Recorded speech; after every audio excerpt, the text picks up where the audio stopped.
Igual como habíamos hablado en reproductor masculino, los órganos que forman el aparato reproductor femenino se dividen en dos también, unos que son internos y otros que son externos. Recuerden que esa clasificación de internos y externos obedece a que tengan recubrimiento de peritoneo, ¿sí? No que porque estén adentro o afuera de la cavidad pélvica. Porque ya cuando vimos reproductor masculino vimos que el escroto tiene peritoneo, los testículos tienen peritoneo. Reproductor masculino no hemos visto ninguno de los dos. Bueno, veamos reproductor femenino primero. Listo. Entonces, ese es el criterio, ¿sí? Que tengan peritoneo. Si ese órgano, no importa dónde está, tiene peritoneo, es interno. Si no tiene peritoneo, es externo. Bueno, muy bien. Entonces, los órganos genitales internos, tenemos que va a estar los ovarios, las trompas uterinas, el útero y la vagina. Esos son los genitales internos, ¿sí? Comencemos con los ovarios. Los ovarios son los análogos en el hombre de los testículos, ¿sí? Son las gónadas y la característica más importante es que allí dentro de los ovarios se van a madurar unas células que a futuro esas células son las responsables o son las que van a permitir que haya fecundación. A través de esas células sufren un proceso de ovogénesis, ¿sí? ¿Y en qué consiste esas ovogénesis? Comienza con unas células que se llaman células germinales, igual que en el hombre, células germinales. Después esas células maduran, ¿verdad? Células germinales. Luego esas células maduran y se convierten en ovogonias. Luego esas células maduran y se convierten en ovocito primario. Este ovocito primario, que es chiquitico, está dentro de una célula un poco más grande que se va a llamar folículo primordial. Luego madura y pasa a ovocito secundario. Y ese ovocito secundario va a estar dentro del folículo primario. Y finalmente tenemos ese ovocito maduro, va a estar dentro del folículo maduro. Este folículo maduro es el que se puede fecundar. Ese folículo maduro es el que la mujer periódicamente, cada 28 días, ¿sí?, está expulsando de su ovario en un proceso que se llama ovulación. Más adelante vemos quién es o cuál es la hormona responsable de la ovulación. Muy bien, ese ovario, al igual que estructura interna, tiene una formita como de almendra, están ubicados en las fosas ilíacas, de tal manera que tendremos un ovario izquierdo, tendremos un ovario derecho, ¿sí? Ese ovario va a estar, como él está flotando, imagínense que yo soy el útero y estas son las trompas, son así. Entonces quedan como flotando los ovarios. Imagínense que yo agarré dos bolitas acá y quedan como flotando ahí en las fosas ilíacas, dentro de la pelvis de la mujer. Entonces ellos requieren unos medios de fijación que son a través de ligamentos, ¿sí? Y esos ligamentos son los que van a mantener quietico, van a mantener fijo ese ovario o esos ovarios dentro de la cavidad pélvica de la mujer. Es un ligamento muy importante que va a cumplir esa función de mantener fijo el ovario en la cavidad pélvica, en la fosa ilíaca, se llama el ligamento propio del ovario, ¿sí? Entonces aquí tenemos los ovarios, aquí ya está próximo a ovular. Cuando a las mujeres se le hacen exámenes como de fertilidad, entonces para saber cuándo van a ovular, le hacen una laparoscopia, ¿sí? Y con la laparoscopia se sabe que ya está a punto de ovular. ¿Por qué? Porque es la zona donde va a salir el folículo maduro, se pone rojita y le sale como como una vejiguita de un líquido amarillo y ahí se rompe y pueden coger ese folículo maduro cuando quieren hacer, por ejemplo, fertilización in vitro, ¿sí? Bueno, muy bien. Después de los ovarios vienen las trompas uterinas, nada de trompas de falopio. Están las trompas uterinas, también llamadas oviductos. Esas trompas uterinas tienen la función de transportar ese folículo maduro, lo transportan para llevarlo hasta el útero, ¿sí? Esas trompas uterinas están divididas, algunos libros hablan de 3, otros libros hablan de 4 porciones, ¿sí? También las trompas uterinas están flotando en la pelvis, entonces también tiene unos medios de fijación para mantener las trompas ahí quieticas en la pelvis. Y hay un ligamento grande en todo el aparato reproductor femenino que se llama el ligamento ancho. Pero pasa algo muy similar en el ligamento ancho como en el peritoneo, que todo era peritoneo, pero dependiendo de donde estuviéramos lo podíamos llamar aumento menor, aumento mayor, lo podíamos llamar mesenterio, lo podíamos llamar mesocolon, ¿cierto? Aquí también. Entonces, hay una parte de ese ligamento ancho que está por debajo de la trompa que se llama el mesosalpinx. Y hay una parte de ese ligamento ancho que está por encima de los ovarios y se llama mesoovario. Entonces ya tenemos dos ligamentos en el ovario que lo ayudan a fijar, el ligamento propio del ovario y el mesoovario. Y ahorita en las imágenes les muestro. Entonces, lo que les decía, en algunos libros tienen en cuenta estas 3 partes, ¿sí? Y en otros incluyen la intramural. Ahorita les muestro cuál es la porción intramural. Entonces, ¿cuáles son las partes de la trompa uterina? De lateral hacia medial, entonces tenemos el infundíbulo, tenemos la ampolla y tenemos el istmo. Cuando esa trompa entra al útero, es que se habla de la parte intramural, ¿sí? Señora. Profesora, que yo te puedo pedir que dibujes esa parte, es que no...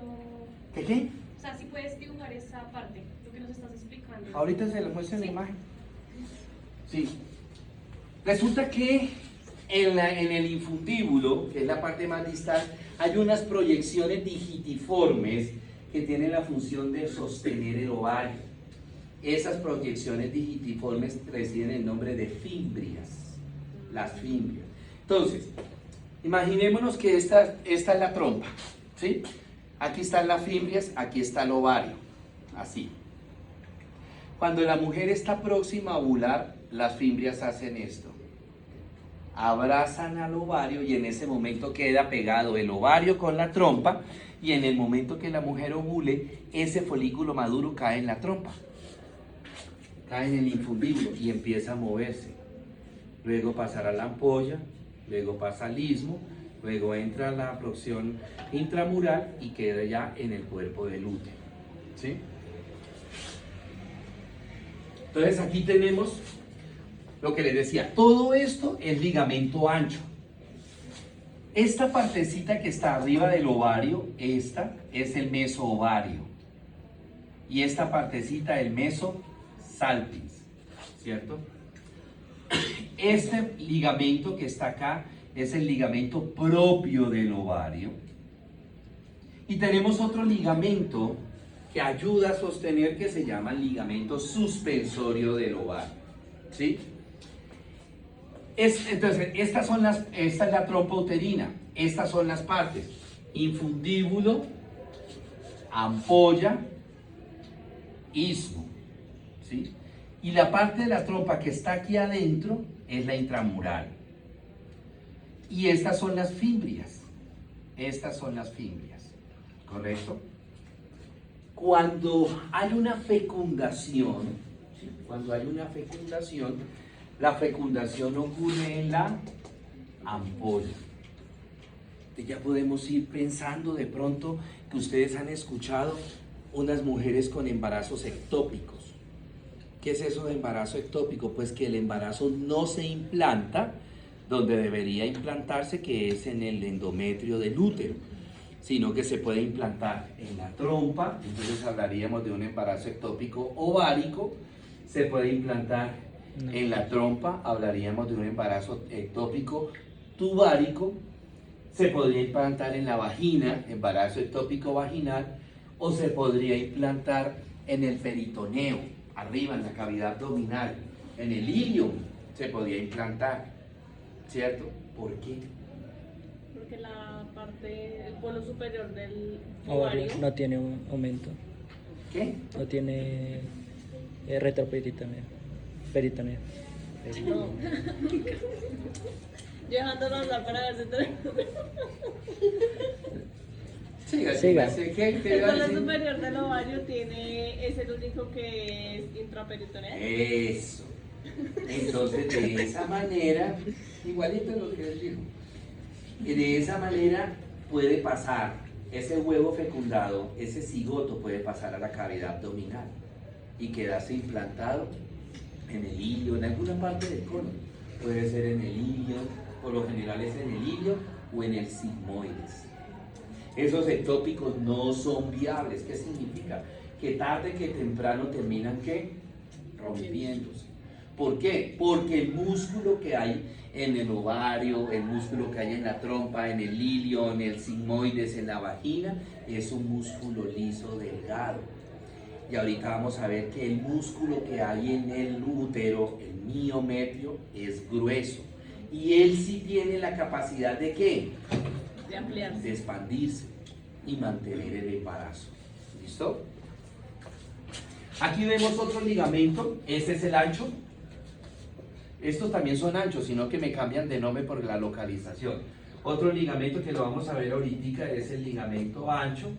Otro ligamento importante, el ligamento redondo del útero. ¿Se acuerdan por allá cuando vimos supramesocolo, que vimos hígado? Yo les decía que hay un ligamento en el hígado que era el ligamento redondo del hígado, que no. Y este es el ligamento redondo del útero. Muy bien. Nuevamente, mira el canal que hay entre las fimbrias o el infundíbulo y el ovario. Entonces, cuando la mujer ovula, se acerca a la fimbria y abraza el ovario para que este canal quede ¿qué? Protegido. Pegado al ovario. Y cuando la mujer ovule, cae ese folículo maduro en el canal, que ya no sería así de largo, sino súper cortico, y empieza a moverse por toda la trompa uterina. Bueno, en cuanto a la vascularización, de una vez le voy a hablar de toda la vascularización de los genitales internos.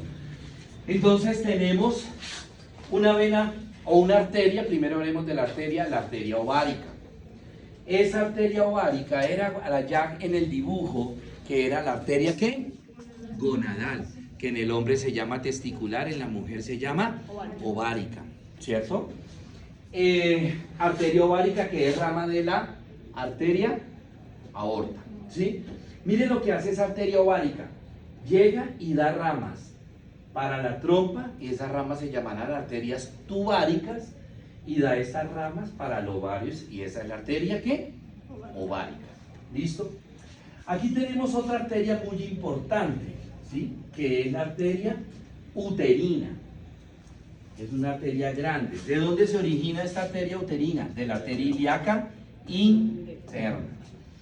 Y mire lo que hace esa arteria uterina. Da ramas para la vagina, y esta será la arteria vaginal, y da ramas para el útero, y esta será la arteria ¿qué? Uterina. Pero esta arteria uterina da ramas también para la trompa y da ramas también para el ovario. ¿Qué hacen esas ramas? Se anastomosan. Por ejemplo, la rama tubárica de la arteria ovárica se anastomosa con la rama tubárica de la arteria uterina. Muy parecido a lo que vimos en el estómago con la gástrica izquierda, gástrica derecha, la gastromental izquierda, la gastromental derecha. La rama ovárica de la arteria ovárica se anastomosa con la rama ovárica de la arteria uterina. ¿Qué quiero decirles con este trabalenguas? Que los genitales internos de una mujer son muy vascularizados. Y ahora entendemos por qué están vascularizados. Por muchas razones. La primera, menstruación. ¿Sí? Ellas tienen que, esas ramas uterinas o esa arteria uterina tiene que irrigar el útero. ¿Por qué? Porque las mujeres periódicamente están presentando una pérdida de sangre a través de la menstruación. Por eso tiene que haber tanta vascularización para evitar que la paciente, ¿qué? Para evitar que la paciente entre en anemia. ¿Sí? Segundo, por embarazo. Ese embarazo se va a desarrollar ¿en dónde? En el útero. ¿Sí? Se va a desarrollar en el útero. Y ese peladito, ¿de quién se va a alimentar o quién lo va a alimentar? Nutrientes, oxígeno, ¿quién va a llevar? Pues todas estas ramas a través de la arteria uterina de la mamá, ¿cierto? Muy bien. Y finalmente tengo esta arteria que es la arteria vaginal. Esa arteria vaginal es rama de la pudenda interna y ella va a ir, se van a anastomosar con las ramas vaginales de la arteria uterina, con esas ramas vaginales de la arteria uterina. Entonces se anastomosan, ¿sí? Se unen, me forman una malla, como ustedes lo ven acá, ¿verdad? Me forman una malla. Es igual, para nutrición y para muchos procesos fisiológicos de la mujer. En cuanto al drenaje venoso es igual, pero al contrario. Entonces tendremos unas ramas vaginales. Esas venas vaginales van a terminar ¿en dónde? En la vena pudenda interna. Esas ramas vaginales, ¿dónde van a terminar? En la vena uterina. Y esa vena uterina, ¿dónde va a terminar? En la vena ilíaca interna, ¿cierto? Esta vena tubárica y esta vena ovárica se unen y me forman la vena ¿qué? Ovárica. ¿Y dónde va a terminar la vena ovárica? ¿En la aorta? No. ¿En dónde? En la cava inferior, ¿cierto? Las dos van a terminar en la cava inferior. ¿Por qué está mentiroso? No dijo, pero sí así. Su merced, acuérdese el dibujo. Primero usted sí, después me responde. Hasta ahora está despertando. Niños, ¿dónde termina la vena gonadal izquierda? En la vena renal izquierda. Y la vena renal derecha, la vena gonadal derecha en la cava inferior. Ya se les olvidó, ya hace 8 días. Ay, Dios mío. Bueno, luego viene el útero. El útero, entonces, es un órgano muscular, principalmente su componente es muscular, y ya hace un poquito recordamos el porqué. Tiene forma de pera invertida, por eso le llaman también órgano piriforme. Está ubicado en el centro de la pelvis de la mujer, allá en la región del hipogastrio. Fosa ilíaca izquierda, fosa ilíaca derecha, hipogastrio. Ahí se encuentra el útero, ¿cierto? ¿Qué función tiene el útero? Pues independiente de lo del embarazo, periódicamente él es encargado de estar produciendo unas secreciones que son importantes para lubricar, ¿sí? Que son los famosos flujos, pero ojo, que solamente hay dos flujos normales, el pre y el postmenstrual, nada más. Y son flujos que se presentan 3-4 días antes de la menstruación, 3-4 días después de la menstruación. Son flujos de color achocolatado, cristalinos, no huelen.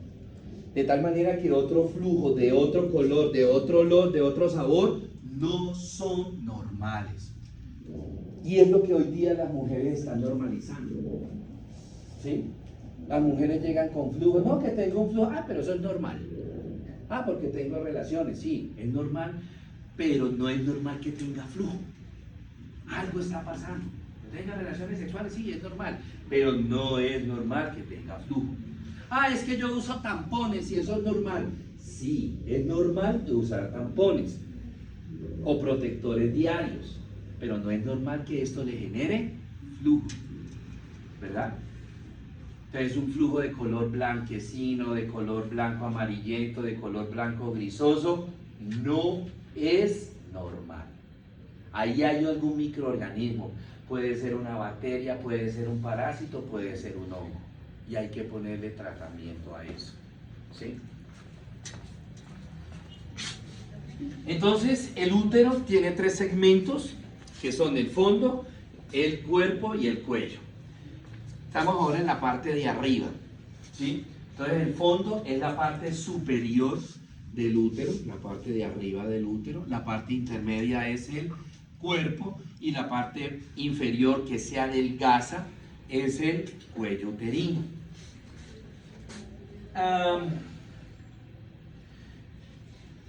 Ese cuello uterino, cuando se conecta con la vagina, él llega y se conecta, se mete dentro de la vagina, ¿sí? Él me hace esto.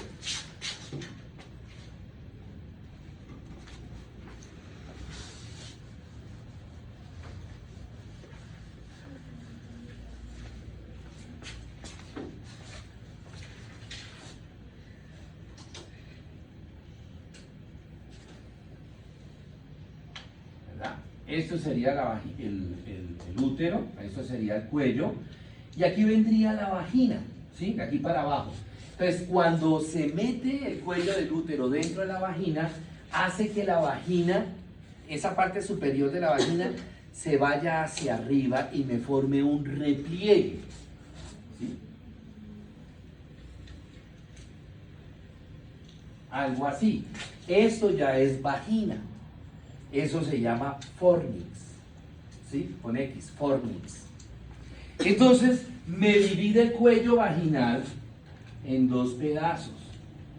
Va a haber una porción del cuello uterino vaginal y va a haber una porción del cuello uterino supravaginal, ¿sí? Ese cuello uterino tiene 2 orificios, tiene 2 huequitos. Uno está donde el cuerpo se convierte en cuello. Aquí habría un orificio. Eso se llama orificio cervical interno. Y otro acá. Y ese se llama orificio cervical externo. Cuando a una mujer le hacen una citología, le introducen un copito por el orificio cervical externo, ¿sí? Y le toman muestras para descartar o para mirar que no tenga células neoplásicas y evitarle que la paciente tenga un cáncer de Cuello uterino. ¿Sí? Igual, cuando por ejemplo una paciente, no sé si ustedes han visto una especuloscopía que le introducen el espéculo, lo abren, allá se ve el cuello, se ve el orificio cervical externo. Y también muy importante ese orificio cervical externo porque es el que los ginecólogos tocan cuando la paciente está con trabajo de parto para saber algo que ustedes han escuchado de pronto, lo que se llama dilatación y borramiento del cuello uterino. Entonces, ¿qué tan abierto está el cuello uterino? Dilatación. ¿Y qué tan grueso está el cuello uterino? Borramiento.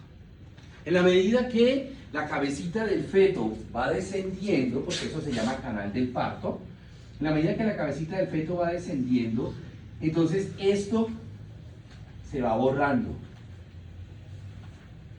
Entonces se va reduciendo ¿quién? El cuello uterino se va reduciendo en longitud, es decir, se está borrando.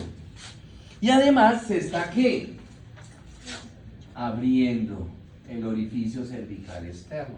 Entonces, dependiendo cuántos dedos le caben a uno en ese orificio cervical externo, uno dice, la paciente tiene 1 centímetro, 2 centímetros, 3, 4, hasta 10 de dilatación.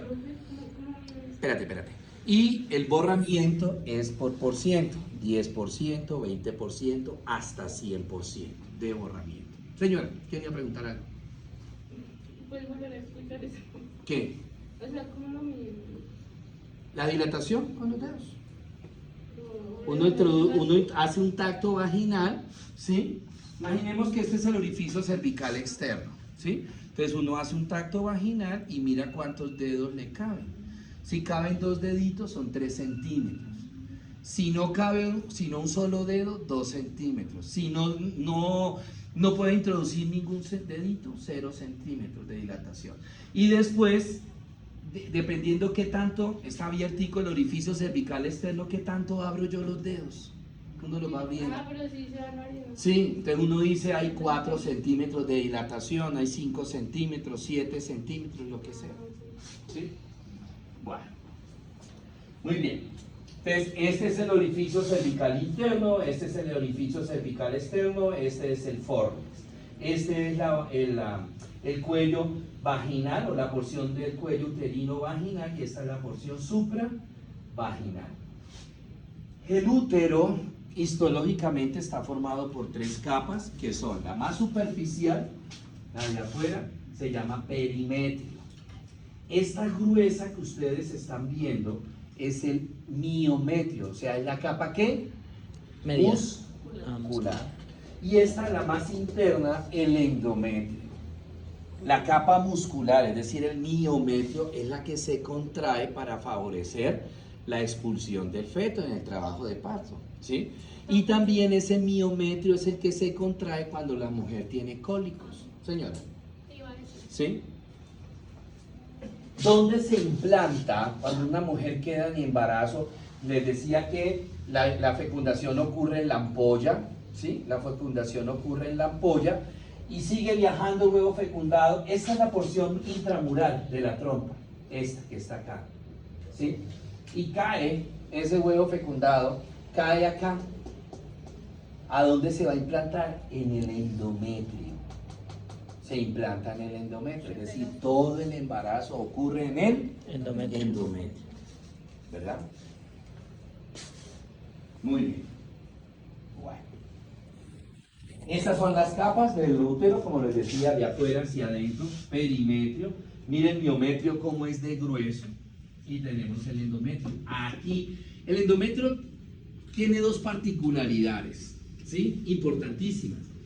El endometrio, uno, se los acabo de decir, en el evento que haya una fecundación, el embarazo, el huevo fecundado, el cigoto se implanta ¿en dónde? En el endometrio. Bueno, y si no hay fecundación, ¿para qué más sirve el endometrio? Pues el endometrio se tiene que renovar, ¿sí? Y ese endometrio es el que se desprende en la menstruación. O sea que cada vez que la mujer está menstruando, lo que se está expulsando, además de la sangre, es que El endometrio. Ese endometrio, y obviamente cuando la mujer deja de menstruar, ese endometrio se vuelve ¿a qué? A proliferar, vuelve a engrosarse, y ahorita más tarde explicamos eso. ¿Sí? Profe, el endometrio, no sé si les preguntan. ¿Qué? ¿El endometrio es el que forma la placenta? No. Muy bien. Aquí tenemos todo eso es ligamento ancho, todo.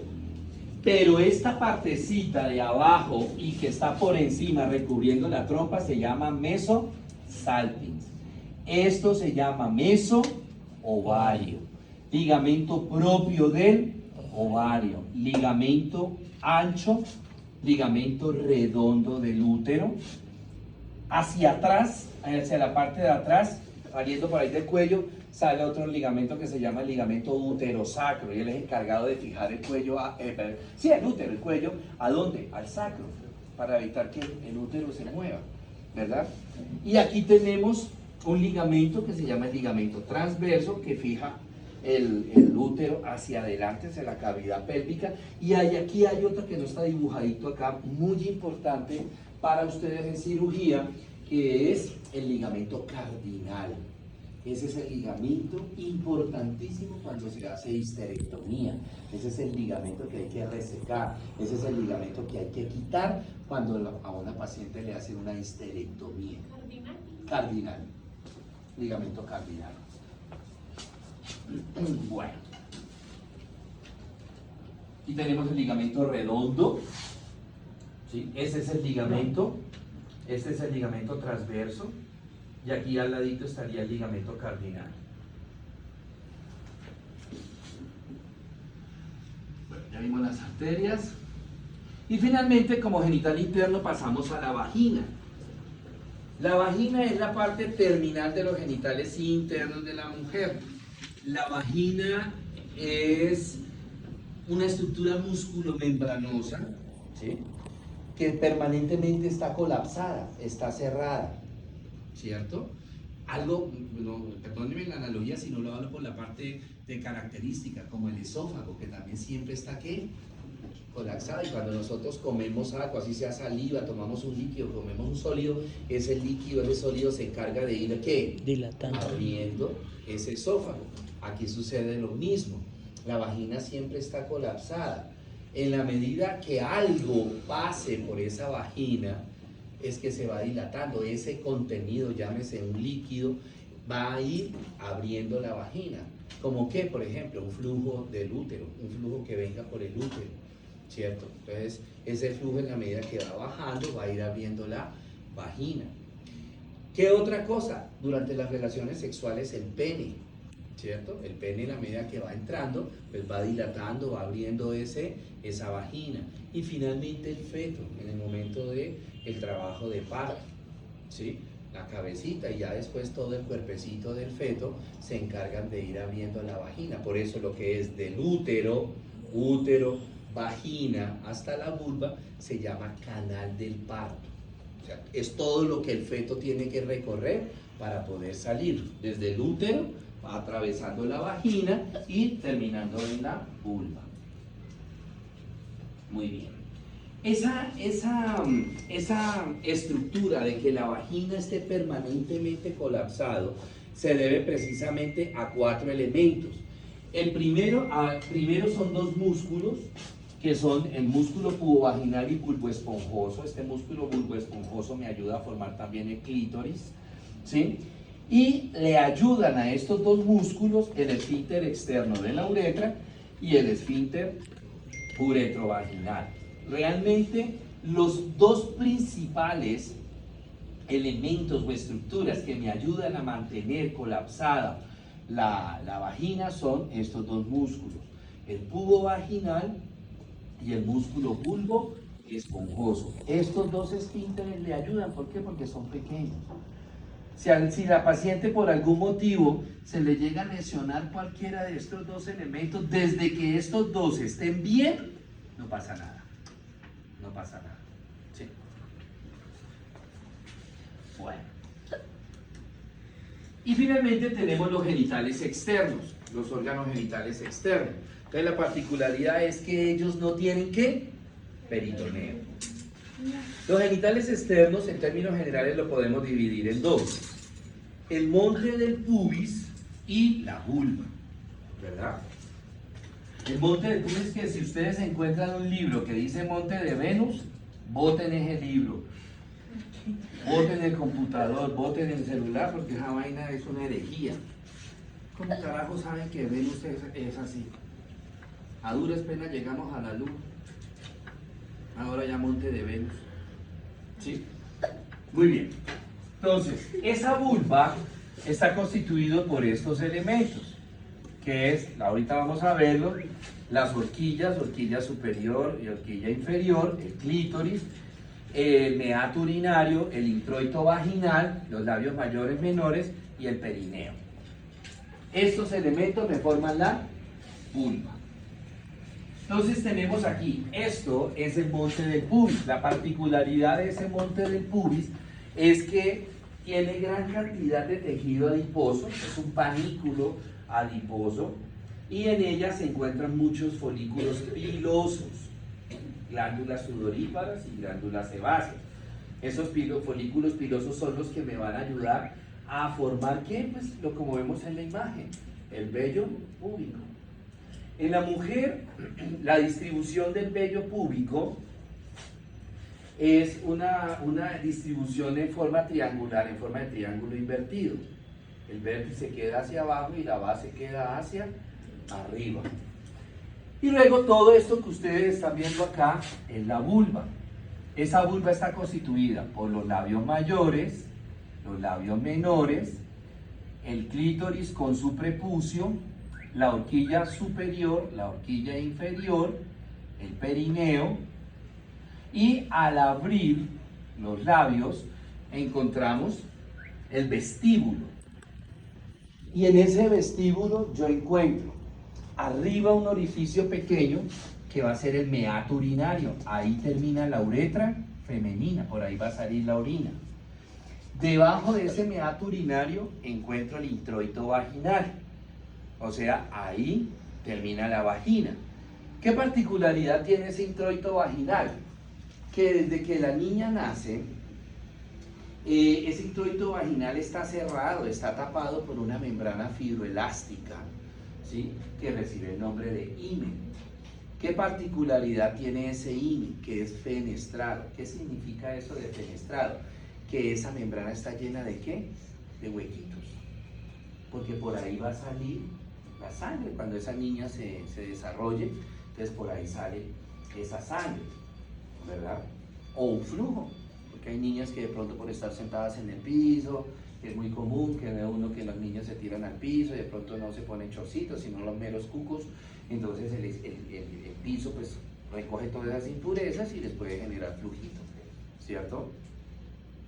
Mientras que la paciente tiene una vida sexual activa. Les decía que era una membrana fibroelástica. Esa palabra elástica que le confiere, pues que nos dice que esa membrana se puede ¿qué? Estirar. Entonces si el himen se puede estirar un poco. Entonces en la primera relación sexual de la mujer, entonces viene el pene y empieza a empujar el himen hacia adentro, ¿sí? Llega un momento en que la presión del pene supera la tensión del himen y entonces ¿qué pasa? Se rompe ese himen. Y es cuando, qué horror, el escándalo de la familia, hay que sacar a la niña del país, porque ya la niña perdió su virtud. A mí no me gusta decir que perdió la virginidad, porque la virginidad no está en una tela, la virginidad está en dónde? En la mente, ¿sí? Digamos que lo que yo digo, cuando una niña ya tiene su vida sexual, tiene su primera relación sexual, se rompe el himen, ¿qué me quiere decir? No, que perdió la virginidad, no, que ya la niña inició una vida sexual activa, ya tiene una vida sexual activa. Pare de contar. ¿Sí? Bueno, dentro de ese vestíbulo también hay unas glándulas, que se llaman las glándulas vestibulares mayores y menores, que tienen la función de todos los días estar secretando una sustancia oleosa en poca cantidad y que la función de esa secreción es mantener lubricada la vagina y la región de la vulva, ¿sí? Bueno, esto ya lo vimos.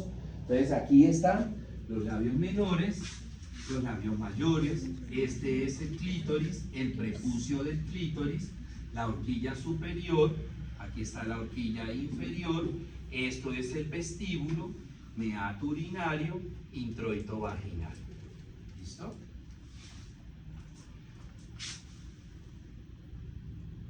Bueno. Preguntas, dudas, inquietudes. ¿No cuestión? Bueno. Hablemos de los ciclos sexuales. Tanto en hombres como en mujeres hay un eje, y en todo el sistema endocrino es un tema que vamos a ver ya finalizando semestre, ¿sí? Hay un eje que regula toda la función de los órganos endocrinos, y ese eje ¿dónde comienza? En el hipotálamo. Entonces el hipotálamo va a producir una hormona, en términos generales se va a llamar hormona liberadora de puntos suspensivos. Después le ponemos si es de tiroides o si es, ahorita para este caso, entonces hormona liberadora de gonadotropinas. Esa hormona ¿dónde actúa? Abajito del hipotálamo hay una glándula que se llama hipófisis. Y esa glándula hipófisis va a producir unas hormonas que se llaman, en términos generales, gonadotropinas. Son dos, la folícula estimulante y la luteinizante, FSH y LH. Entonces, el hipotálamo produce la hormona liberadora. ¿Esta qué produce? Bueno, de gonadotropinas. ¿Esta qué produce? Pues las gonadotropinas, que son dos, FSH y LH. ¿Dónde van a actuar estas dos? En las gónadas. ¿Sí? Actúan en las gónadas. ¿Y cómo se llama la gónada femenina? Ovárica. En el ovario. ¿Sí?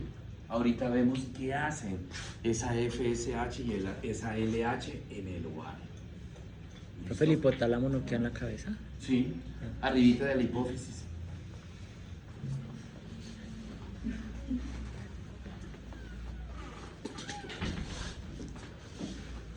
Muy bien. Entonces aquí tenemos la hormona folículo estimulante, como el nombre lo indica, es la que estimula, inicia el desarrollo, la maduración de esos folículos ováricos, ¿sí? Y además permite o estimula que el ovario produzca estrógenos. Ahorita vemos qué hacen esos estrógenos. La luteinizante, ¿qué hace?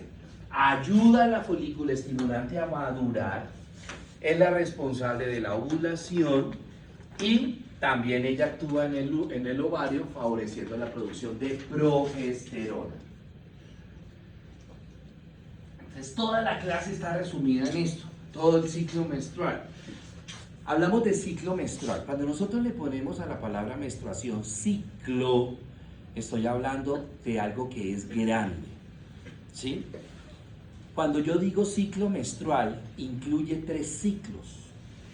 El ciclo ovárico, o sea, lo que está sucediendo día a día en el ovario de esa mujer, ¿sí? El ciclo endometrial, lo que está sucediendo día a día en el endometrio de esa mujer, y el ciclo miometrial, lo que está sucediendo día a día en el miometrio de esa mujer. No confunda ciclo menstrual con solo menstruación.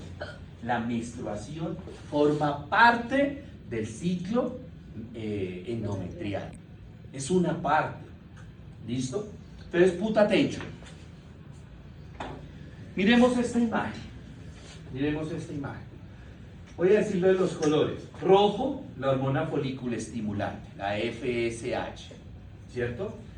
Verde, limón, la LH, la hormona luteinizante, ¿cierto? La negra, la progesterona, y la azul, los estrógenos. ¿Listo? Observamos aquí, vamos a empezar acá. La mujer empezó a menstruar, ¿sí? Empezó a menstruar la mujer, va a tener un sangrado, y con ese sangrado, ¿qué le está saliendo? La capa del endometrio. ¿La capa de quién? Del endometrio. Correcto, ya no más. Endometrio. Oye, y empieza a decir. Entonces, imaginémonos que el día antes de la menstruación, el endometrio de esa paciente era así de grueso, ¿verdad? Empezó a menstruar todos los días, va botando sangre con endometrio, ¿sí? ¿Qué le está pasando día a día al grosor del endometrio? Se adelgaza. Se va reduciendo, se va adelgazando, ¿verdad? Hasta que queda así, una capita delgadita. No mire la barriga, ¿sí? Delgadita. ¿Listo? Entonces, hablemos primero de la folículo estimulante y la luteinizante, roja y verde. Folículo estimulante, FSH. Ella comienza en el ovario a madurar ese folículo, esa célula germinal, bueno, células germinales ya no, esas ovogonias que tiene la mujer en el ovario. La folículo estimulante, comienza ella a madurarla. Que escribía yo por allá que ovogonia era folículo primordial, ovocito primario, ovocito secundario, ovocito maduro. Era esa la génesis. ¿Quién comienza a hacer ese proceso de maduración? El ovario. ¿En el ovario? Sí, en el ovario. ¿Pero qué hormona? Ah, la F, la primera. FSH. ¿Cuándo está ocurriendo eso? Durante los días que la mujer está sangrando, en su menstruación. O sea, que 2 cosas que ustedes tienen que interpretar. Cuando la niña está sangrando, no solamente está expulsando sangre y miometrio, sino que hay al ladito, en los ovarios, hay una hormona folículo estimulante que está madurando unas células. ¿Sí? Las está madurando. Tan pronto la mujer... ¿Y qué le está pasando en esos días que la mujer está menstruando? ¿Qué le está pasando al grosor del endometrio? Se adelgaza. Se está adelgazando, ¿sí? Llegó, la mujer dejó de sangrar. ¿Cómo quedó el endometrio? Delgadito. Delgadito, quedó delgadito, ¿cierto? Y ya a los lados, en el ovario, ya hay unas células que dejaron de ser ovogonias y se convirtieron en folículos, en ovocitos primarios, primordiales, folículos primordiales. Dejó de sangrar hoy, ¿sí? Entonces, ahora, ¿qué sucede? Acuérdense que yo les dije, bueno, vámonos con la LH. Ahora la LH, la verde limón, le ayuda a la FSH a continuar madurando esa célula. Solita la FSH convirtió la ovogonia en ¿qué? Ovocito primordial. Ahora llegó a folículo ovocito primordial, entonces llega y le ayuda a la FSH, ¿quién? La LH. La LH. Entre las dos, FSH y LH, cogen esas células, los folículos, los ovocitos primordiales los van a convertir en folículo primario, y los que estaban en folículo primario los van a convertir en folículo Secundario. y los que estaban en folículo secundario los va a convertir en folículo. Las dos. FSH, LH. ¿Listos? Pero también les dije que la FSH estimulaba la producción de Estrógenos. estrógenos. ¿Sí? ¿Cómo estaba ese endometrio? Delgado. Delgado. Entonces comienzan los estrógenos, miren, a proliferar el endometrio. Comienzan a proliferar, o sea que ¿qué le va pasando después de la menstruación día a día a esa paciente? Se engruesa. Va a ir proliferando, va a ir engrosando ese endometrio. ¿Por qué? Porque yo no sé si de repente en este nuevo ciclo que acaba de comenzar la paciente quede en embarazo. Y se necesita, para que haya una buena implantación del cigoto, se necesita que ese endometrio esté proliferativo, que esté grueso. Porque si el endometrio está delgadito, es cuando viene otra posible causa de aborto. ¿Sí? Otra posible causa de aborto. Entonces, día a día, los estrógenos, ¿qué van haciendo? Agrosando el endometrio. Ir engrosando el endometrio. Señora. Aborto es cuando ya hubo una fecundación de las dos células, ¿verdad? En el caso de pronto de que la mujer no quede embarazada, ¿sí me voy a entender? ¿Por qué motivo sería? O sea, no por aborto, sino porque no llega la fecundación. Uy, eso sí hay que mirar primero factores hormonales. De pronto la producción de estrógeno y progesterona es mínima. De pronto la producción de FSH y LH está bajita y no logran madurar esos folículos. De pronto la mujer tiene algún trastorno orgánico. O sea, son muchas las causas por las cuales una mujer que tenga una vida sexual activa, que no esté planificando, no quede en embarazo. Otra causa puede ser la planificación, las pastillas anticonceptivas. O que lleve mucho tiempo planificando y lo suspenda. Correcto. Por eso se recomienda que cuando una mujer está planificando con un método hormonal, el método hormonal dure 5 años nada más. Y que hay algunas pacientes que terminaron de planificar, suspendieron las pastillas y burrundún. ¿Qué pasa? Que en la sangre de esa paciente quedan niveles de estrógeno y progesterona muy ¿qué? Elevados. Altos. Y por eso no puede quedar en embarazo. Toca esperar a que ¿qué? Que los niveles vayan bajando. Señora, todo depende de cada organismo. Hay pacientes que dejaron de planificar este mes y al otro mes gol. Y hay otras pacientes que dejaron de planificar este mes de abril y llevan 1 año y todavía no quedan en embarazo. Porque eso ya depende de eso. Acuérdense, el hígado, función del hígado, metabolizar medicamentos. Entonces ya es cuestión orgánica. ¿Sí? Profe, ¿y a qué se debe que las mujeres tengan más, o sea, les dure más la menstruación que a otros? Descarga hormonal. Arriba la hipófisis. Todo depende de eso, señora. O sea, que una paciente con endometriosis no puede quedar embarazada. No. Puede quedar en embarazo, pero puede ser un embarazo ectópico. ¿Le cuesta trabajo quedar en embarazo? Sí. Y cuando logre quedar en embarazo, puede generarle un embarazo ectópico. ¿Sí? Bueno, entonces ya cogimos, ¿no? FSH. y estrógeno. Llegó un momento en que, ¿qué? Mire, la célula estaba madura ya. Madura. Ovocito maduro, folículo maduro y todo eso. Entonces llega la FSH, le dice a la LH, hermana, ya maduré, ya entre las dos maduramos el folículo, yo me voy a descansar. Yo me voy a descansar, porque acuérdense que ella empezó solita. Entonces yo me voy a descansar. Entonces la luteinizante le dice, fresca hermana, vaya duerma. ¿Cierto? Yo me quedo solita trabajando. ¿Y en qué consiste? Entonces mire lo que le empieza a pasar a los niveles cuando ya la célula está madura, lo que le empieza a pasar a los niveles de FSH. ¿Qué le empiezan a pasar? Suben. Desciende. Ahí sube. Sube y desciende. Bajan. Y mire lo que le está pasando a los niveles de luteinizante. Sube. Porque la luteinizante le dice, fresca hermana, vaya duerma que yo ahora me encargo del resto. ¿Y qué es el resto? Entonces la luteinizante se sube, ¿para qué?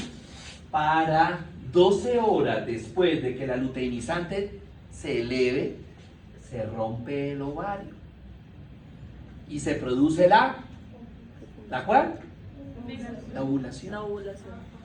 La ovulación. O sea que la hormona responsable de la ovulación es la L- luteinizante.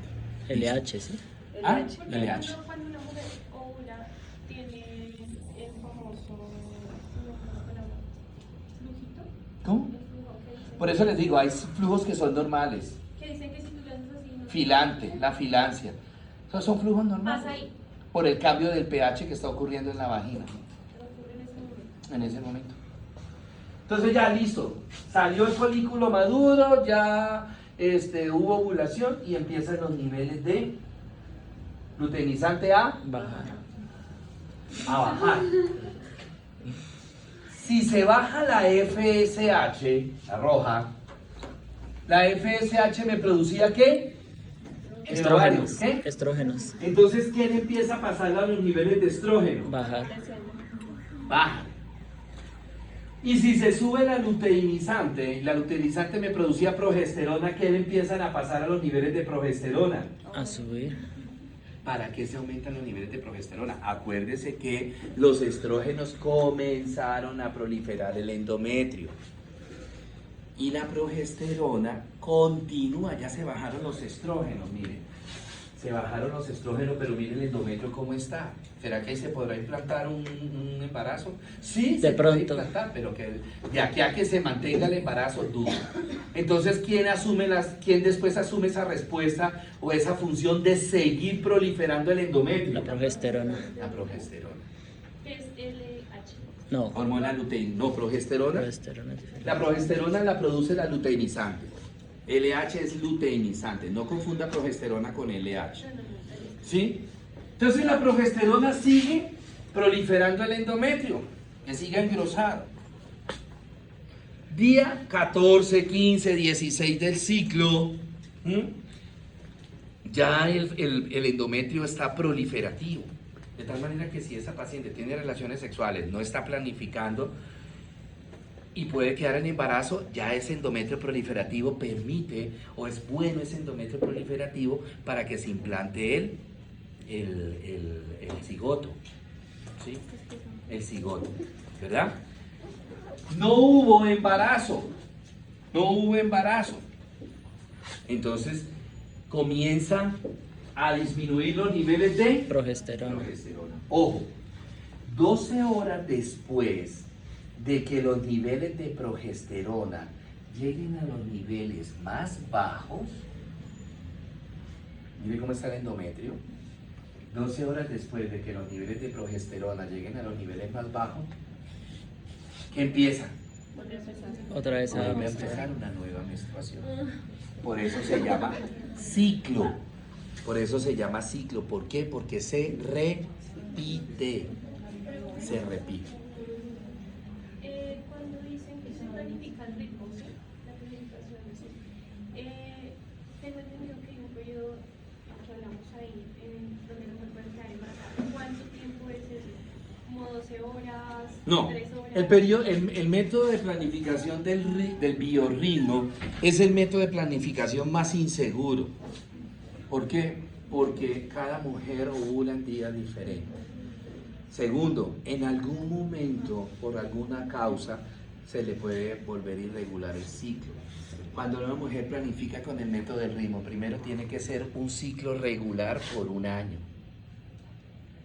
Y tiene que ovular el mismo día. Su merced, ¿cómo sabe qué día está ovulando? Ese cuentico que yo siento. No quiero creer.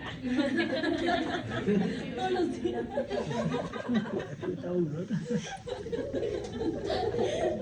La Supergirl que tiene visión. Entonces, ¿qué pasa? ¿Cómo es el método del biorritmo que hacen algunos jóvenes? ¿Yo dije nombres? ¿Qué serían? ¿Sí? Edwin. Puntos suspensivos. ¿Cómo es el método del biorritmo que usan?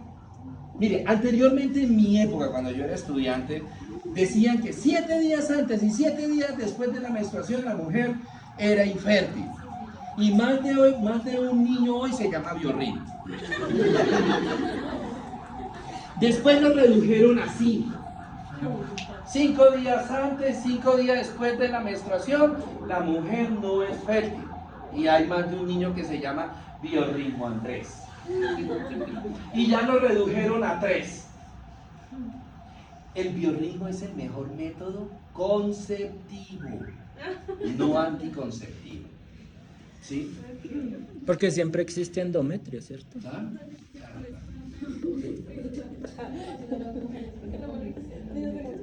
La hormona. ¿Qué influye o eso es algunas hormonas para que el endometrio no? Hormona, es una descarga hormonal. Entonces lo que hace es aumentar los niveles de estrógeno y progesterona en el cuerpo de esa mujer. Al aumentar los niveles, inmediatamente me altera todo esto y no deja que la mujer, o sea, no dejan que la mujer ovule. Saliendo todo el tiempo estaría delgado. Y No, por delgado no, grueso, lo que no hay es ovulación. ovulación. ¿Y qué pasa cuando hay menstruación? No, si hay menstruación. No, o sea, digamos, en el caso de una persona que tiene ese método... Ellas planifican, ellas pero menstruan. no tienen menstruación. O sea, no. Entonces está mal, porque esas hormonas lo que hacen es no permitir la ovulación, pero la menstruación tiene que producir. Porque es que, perdón, la menstruación no tiene nada que ver con la parte de la fecundación, ¿sí?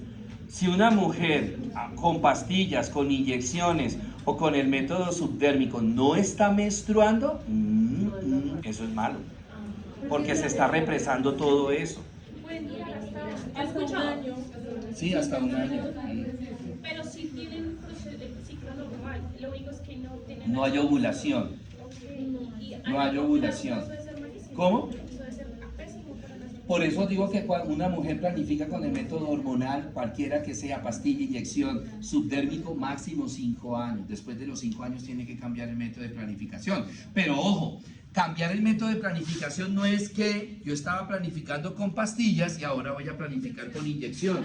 No, eso es hormonal. Lo que tengo que cambiar es la hormona.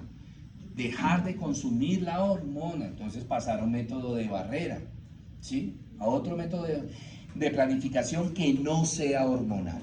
Que no sea hormonal, ¿sí? Ahora, listo. Esto es si la mujer no quedaba en embarazo, pero quedó en embarazo la paciente. ¿Qué pasa? ¿Sí? Entonces, resulta que cuando la mujer queda en embarazo, en el momento que hay la fecundación, se forman 2 capas en ese cigoto, una capa que se llama embrioblasto y otra capa que se llama trofoblasto. Del embrioblasto se va a formar el embrión, del trofoblasto se va a formar la placenta. Y de ese trofoblasto comienza a producir una hormona, ¿sí? Se comienza a producir del trofoblasto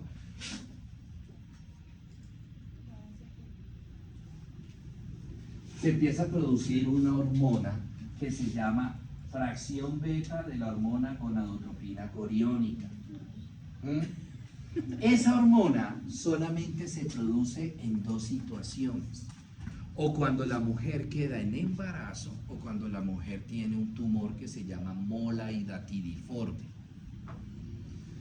Entonces, si yo le hago una beta-HGC a la paciente y le sale positiva, ¿qué puedo pensar? ¿Embarazo o tumor? Un chinoma. Entonces,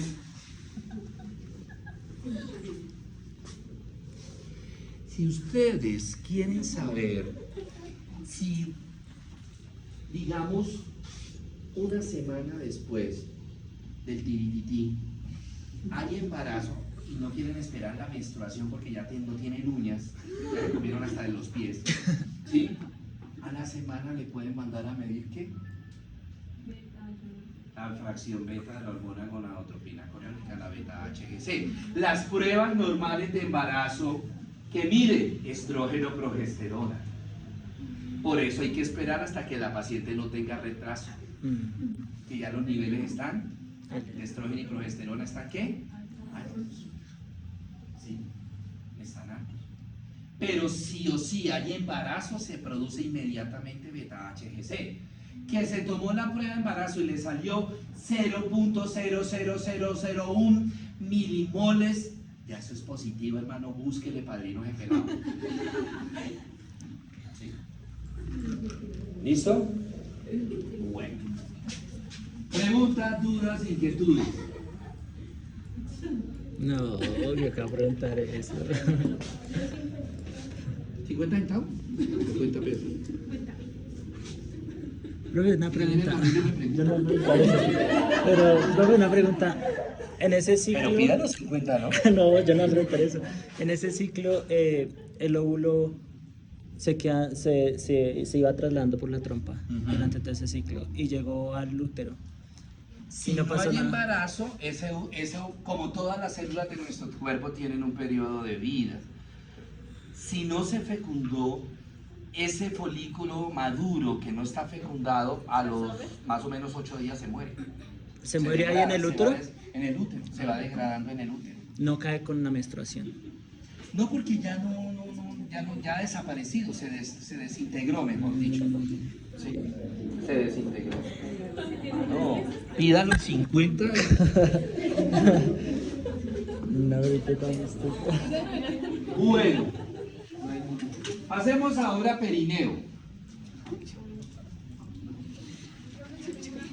Téngala duro. Hablando del caso contrario de lo que preguntábamos deja de menstruar, el caso contrario, cuando la mujer menstrua todo el año, Mejor. ¿qué pasa con el endometrio? Toca, se va desprendiendo constantemente el endometrio, ¿sí? Ahí toca mirar, ya sea que, o una de dos, o que la paciente no te menstrue mucho, que la cantidad de menstruación sea dos cosas, o sea muy abundante, o sea menstruaciones, digamos, sangrados intermenstruales, uno o dos, cuando la paciente no menstrua, hay que mirar la parte hormonal, hay que medir y mandar a hacer a la paciente examen de sangre, pero ¿cuál? Hay que mandarle a medir a la paciente a hacer un perfil androgénico. Claro, ahí le miden FSH, LH, estrógeno, progesterona y testosterona. ¿Sí? Y ya con base en eso yo puedo saber o si tiene mucha o si tiene poca para ponerle tratamiento, porque cualquiera de los dos extremos, o que haya mucha producción y eso genere mucho sangrado, por lo contrario, que haya poca producción de hormona y no haya menstruación o el sangrado sea muy escaso, esa paciente va a tener dificultades para tener embarazo, para quedar en embarazo. ¿Por qué? Porque están las hormonas solladas. ¿Sí? ¿Listo? ¿Qué pasaría con él? Imagínate que la paciente menstruó la semana pasada, esta semana, empezó a sangrar el lunes y vámonos por el lado hacia arriba. Sangró, la semana pasada sangró, ¿sí? Y dejó de sangrar el viernes de la semana pasada. ¿Cómo le quedó el viernes el endometrio de esa paciente?